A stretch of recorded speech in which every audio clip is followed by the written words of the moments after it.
Jūs braucat pa pilsētu ar mašīnu, ar velosipēdu, vienalga, un domājat, kāpēc ir vajadzīgs tik ļoti daudz akas, čuguna vāki, tur, vēl kaut kur, bedres, ļoti nelaimīgi. Bet zem katra šī čuguna vāka ir apakšā neliela pasaule.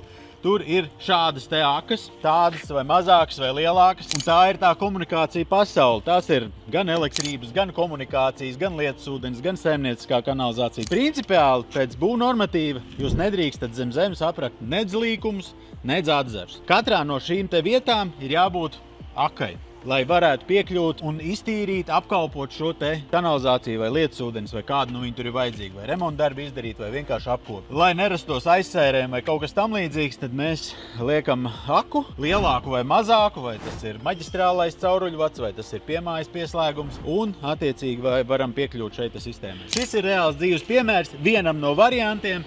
Viņi ir ļoti daudz un dažādi, vienkārši caurejoši, ja vai kontrolu aku taisīt, ir savādākos leņķos atzarojumi vai līkumi. Tās akas ir dažādas un tiek veidotas šeit pie mums tieši tā, kā projektā viņi ir nepieciešami. Lai noskaidrotu vairāk informācijas, pipelife.lv un gaidu jūs nākušajā video.